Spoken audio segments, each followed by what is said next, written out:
नमस्कार मित्रांनो, तुमचं पुन्हा एकदा स्वागत आहे तुमच्या यूट्यूब चॅनलवर ज्याचं नाव आहे काय बोलतो। तर आजची गोष्ट आहे, थांबा, गोष्ट चालू करण्याआधी मला एका प्रश्नाचं उत्तर द्या की तुम्हाला भूक कितपत सहन होते। मला तर होत नाही।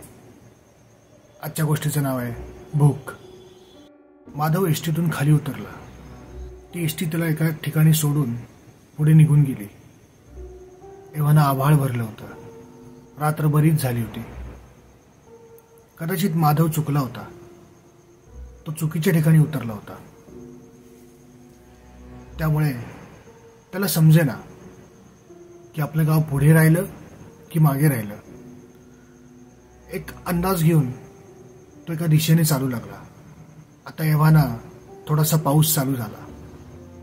रिपरिप रिपरिप पावसाच्या सरी येऊ लागल्या। दोन्ही बाजूला घनदाट शेती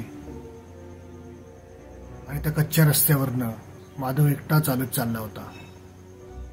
बाकी सगळीकडे शांतता। त्या रस्त्याने जाताना माधवला हे सुचेना बरोबर रस्त्याने चाललोय का चुकीच्या। तो चालत चालत पुढे जाऊ लागला। एव्हाना आता पावसाने जोर धरला होता। रातकिडे यांचाच काय तो आवाज। बाकी सगळी निरभ्र शांतता। चालत चालत तो बराच लांब आला होता। त्याला लांबवर एक प्रकाश दिसला। त्याला थोडा आनंद झाला। अरे वा, काहीतरी आहे तिथे पुढे।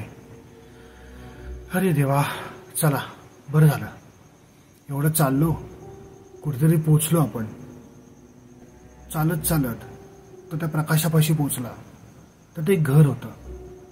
मोठा वाडा। बरीच लोक होती त्या वाड्यामध्ये।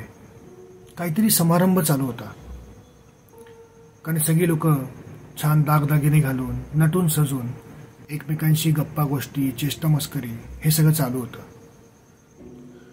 माधवने त्या घराचं फाटक उघडलं आणि तो आतमध्ये आला। तेवढ्यात एक उंचपुरा माणूस त्याच्या समोर आला। काय पाहुणं, कुठलं तुम्ही? तसा तो एकदम दचकला। मी इथं एका गावाकडे चाललो होतो। अच्छा, कोणचं गाव? अहो, तुम्ही कुठल्या गावचं? अहो, वदजाई। अच्छा, वदजाईचे काय तुम्ही? बर बर बर बर आता असं बघा पाहुणं, तुम्ही लांब आलायसा। अरे देवा, हो का? बाहेर पाऊस खूप आहे हो। मी आजची रात्र इथे काढू शकतो का? हा, या की। आजची रात्र राहावा, आमच्यात खावा प्यावा आणि मग जा सकाळच्याला। या, चला आत या। मी या घरचा मालक शिवराम पाटील। अच्छा, नमस्कार। मी रोहित पंडित। पंडित म्हणजे ते वाघजाईचे?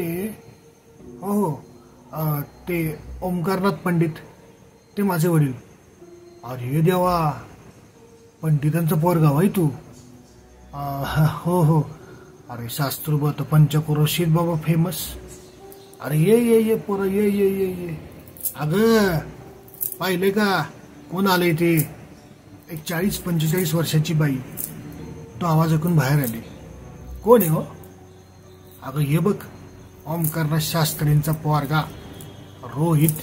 पण काय हो पाहुणं, ते ओमकारनाथ पंडिताच्या मुलाचं नाव तर माधव ना? हा, नाही नाही, तो मीच। माझं म्हणजे माझं खरं नाव माधव आहे, पण ते मी बदलून आता रोहित केलंय। नाही, बरोबर आहे, माधव तसं तुमचं ओल्ड फॅशनच पडते नाही?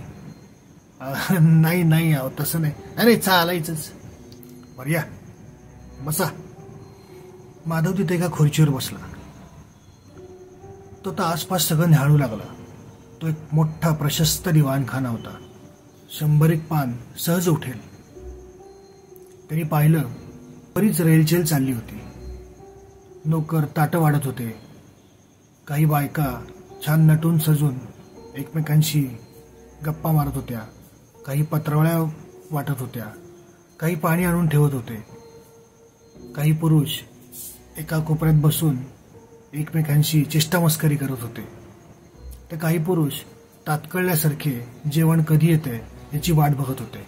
माधवला अंदाज आला की कदाचित यांच्याकडे कुठला तरी कार्यक्रम असावा. एवढी सगळी लोक, त्यांची लगबग, हे बघून त्याला हायसं वाटलं. काही काळापूर्वी एकटा निर्जन रस्त्यावरून चालत असताना माधवला किती भीती वाटली होती, आणि अचानक आता एवढी सगळी लोक बघून त्याला हायसं वाटत होतं.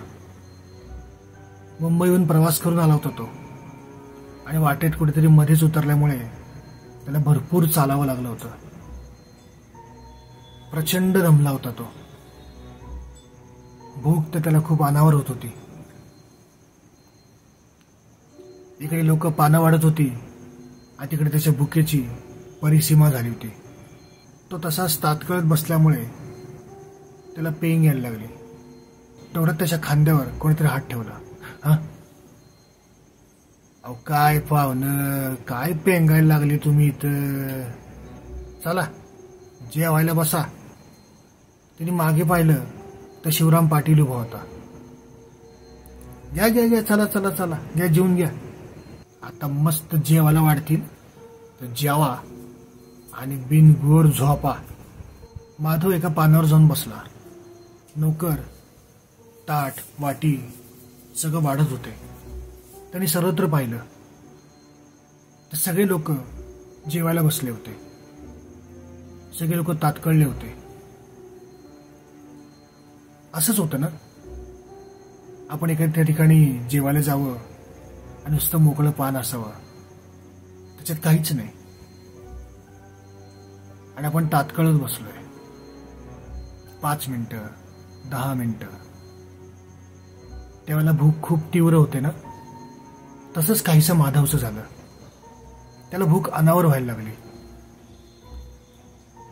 तेवढ्यामध्ये नोकरांनी प्रत्येक पानासमोर उदबत्ती आणून लावली. त्या उदबत्तीचा मंद सुगंध, आणि काहीसं थकल्यामुळे माधवला परत पेंग यायला लागली. त्याचा कधी डुलका लागला ते त्याला कळलंच नाही. आणि डोळे उघडले तर त्याला बांधून ठेवला होता.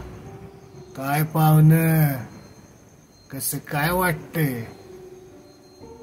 शिवराम हातामध्ये करवत घेऊन उभा होता. माधवला कमरेखालचं काही जाणवतच नव्हतं. त्यांनी फक्त मान उंच करून पाहिलं तर त्याचे दोन्ही पाय आधीच कापले होते. निवांत निवांत, अहो जरा थांबा, एवढी लोक जेवायचीत, असं कसं बरं? माधवला काही सुचेना.